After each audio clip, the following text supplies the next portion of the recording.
Morning, dear students of class 8. So, we are at the last point of this chapter, atomic structure. Some elements exhibits more than one valency. So, what is valency? Valency is the combining capacity of an atom of an element to form a compound or to form a molecule. So, why they combine with other atoms to be stable? In order to be stable, they combine with other atoms. So this they can do either by losing electrons or by gaining electrons or by sharing electrons. And some of the metals are there which have the capacity of becoming stable either by losing two electrons or by losing three electrons. Okay, the same metal can lose two electrons as well as three electrons. Now you can see here the iron can lose two electrons and iron can lose three electrons as well. Now most of the elements they have a fixed valency, lose fixed number of electrons. Now variable, you know the meaning of variable. Variable means changeable, whose valency changes, keep on changing, whose valency changes. So here sometime iron can be stable by losing two electrons, sometime iron can be stable by losing three electrons. That's why iron is said to have variable valency. And whenever it is losing two electrons, we say it is ferrous. Instead of writing this ferrous, we can write iron and in bracket Roman number 2. So if it is there, then we can say that it is valency 2. Then iron sometime can be stable by losing three electrons also, and that time we say it is ferric or iron inside the bracket 3. So iron 3, that means it can be stable by losing two electrons sometime, and sometime it can be stable by losing three electrons. The similar property copper also has. But copper can lose one electron and can be stable, and sometimes copper can lose two electrons and can be stable. So when copper is losing one electron, then we can say it is cuprous. And when copper is losing two electrons, that time we can say it is cupric. So by forming the compound itself, I've explained to you in the last class. Then in the case of a non-metallic atom, the number of the other types of atoms attached to it determines its valency. So, in case of non-metal, we can come to know about its valency, okay, with the atoms with which it is combined. For example, phosphorus has valency 3 in phosphorus trichloride PCl3. In the compound PCl3 valency of phosphorus is 3.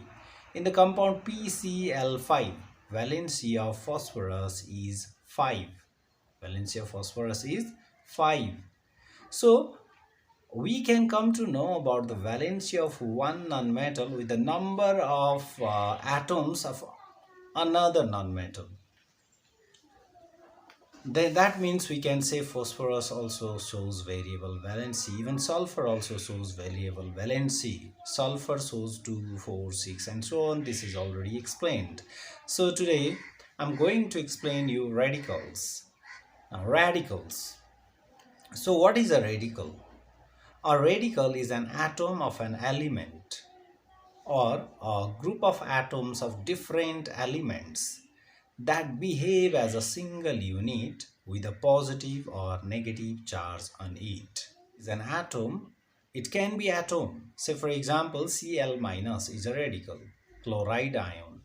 Na plus is a radical, is also a radical. Na plus is a radical. So that is the radical made up of an atom. A radical which contain an atom. But sometimes it can be group of atoms of different elements also. For example, SO4 2 minus. SO4 2 minus. That is sulfate ion. So in case of SO4 2 minus, what are the different atoms present? Sulfur and oxygen. And hydroxyl ion, OH minus. In this case also there are different atoms. So how to differentiate between atoms, molecules and radicals? It's very simple. Atoms and molecules, they do not carry charge. They do not have any charge. But radicals, they carry charge. And though they are the group of atoms of different elements, but then also they behave as a single unit. They behave as a single unit. So a radical is an atom of an element or a group of atoms of different elements behaving as a single unit and carrying charge. The charge can be negative as well as positive. The charge can be negative as well as positive. On the basis of whether they have negative charge or positive charge, again radicals are of two types. They are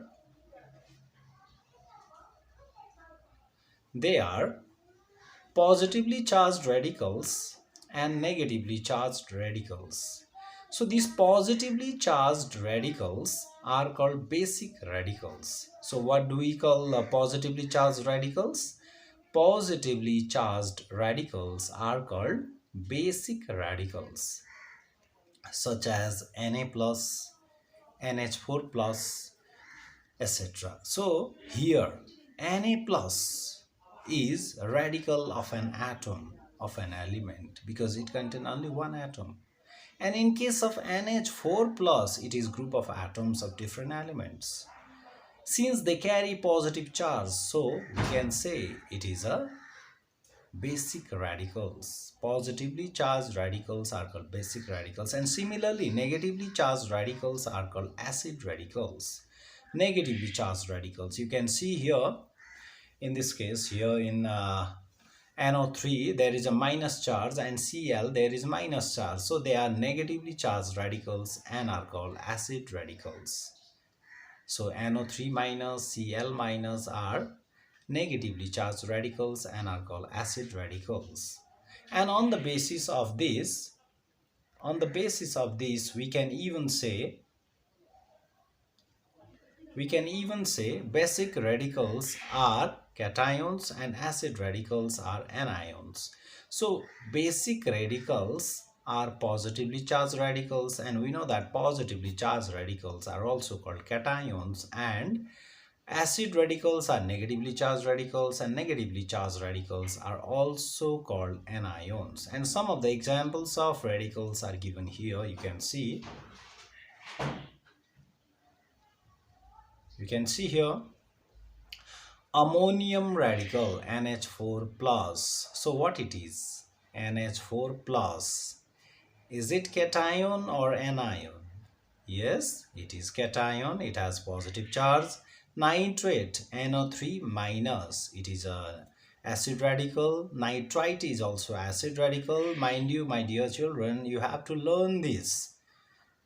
You have to learn the formula of this radical so that it will be easy for you to make a compound, to make a molecule. Whenever you are making molecule, it will be easy for you. So along with their valency, so this valency you can see, if there is single positive charge, valency is 1. If there is single negative charge, valency is 1. If there is two negative charge, then valency will be 2. And if there is 3 negative charge, the valency will be 3, and so on. So this is the end of this class. Thank you.